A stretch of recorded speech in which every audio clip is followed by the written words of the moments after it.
विद्येविना मती गेली, मतीविना नीती गेली. नीतीविना गती गेली, गतीविना वित्त गेले. वित्ताविना शूद्र खचले. इतके अनर्थ एका अविद्येने केले. महात्मा ज्योतिबा फुले यांनी समाजातील स्त्रियांची संख्या निम्मी आहे हे जाणले होते आणि समाजात स्त्री शिक्षणाशिवाय समाजाची प्रगती होणार नाही.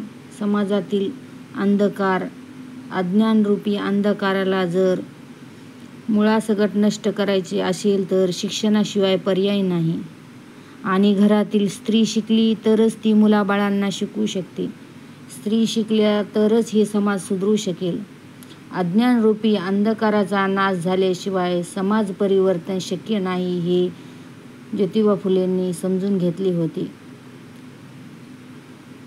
यासाठी स्त्री शिक्षणाचे महत्त्व ज्योतिबांनी जाणले आणि प्रथमतः आपल्या पत्नीला म्हणजेच सावित्रीबाईंना शिकवले. त्या काळातही त्यांना शिक्षणासाठी खूप विरोध झाला. स्वतःचे घर सोडून जावे लागले. त्यांना घराच्या बाहेर काढले. पण ते त्यांच्या कार्यापासून हटले नाहीत.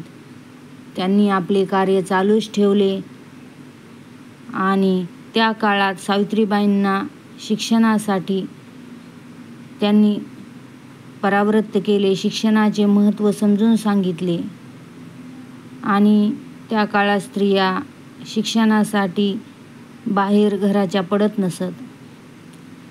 पुरुषाने स्त्रीला शिकवणे हे सुद्धा त्या काळात अमान्य होते व स्त्री शिकली तर पतीच्या ताटात आळ्या पडतात असे त्या काळच्या व्यक्तींचे म्हणणे होते. असे त्या काळात मनुवाद्यांनी समाजात विष पेरले होते. त्यामुळे सावित्रीबाईंना देखील शिक्षण शिकत असताना खूप त्रास झाला. सावित्रीबाई शाळेत जात असताना त्यांच्या अंगावर कितीक वेळा शेण फेकले. त्या शाळेत शिकवायला जात असताना त्यांनी सोबत 2 साड्या घेऊन जायच्या. जाताना शेण फेकलेली साडी शाळेत गेल्यानंतर काढायच्या आणि येताना परत शेण फेकलेली साडी घालून यायच्या. सावित्रीबाईंना हे शिक्षणाचं महत्त्व ज्योतिबांनी समजून सांगितलं होतं आणि त्यांनी आपल्या पतीच्या समाजकार्यामध्ये स्वतःचं जीवन झोकून दिलं. हे सावित्रीबाईंचे विचार आजच्या स्त्रियांना शिक्षणासाठी, आजची स्त्री जी घराच्या बाहेर पडलेली आहे, स्त्री शिक्षण, आज स्त्रियांना शिकणे हे सर्व समाजाने मान्य केलेले आहे. त्या काळात सावित्रीबाईंनी घेतलेला त्रास, त्या काळात सावित्रीबाईंनी सोसलेला त्रास, सावित्रीबाईंनी तो त्रास सहन केला नसता तर आपल्या भारतीय संस्कृतीमध्ये आज ही स्त्री अडाणीच राहिली असती. पण समाजाची शोकांतिका आहे की आपण सावित्रीबाईंना विद्येची देवता न मानता आपण काल्पनिक देवता, विद्येची देवता आपण सावित्रीबाईंना मानलं पाहिजे. विद्येची देवता आपण सरस्वतीला मानतो.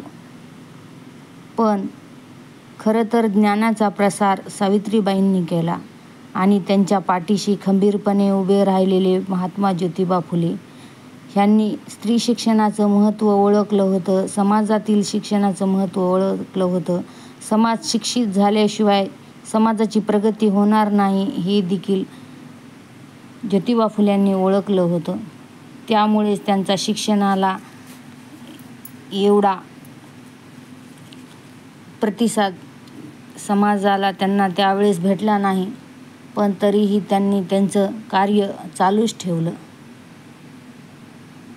सावित्रीबाईंनीही शिक्षणाचे महत्त्व जाणून घेतले होते आणि त्यांनी ते चालूच ठेवले.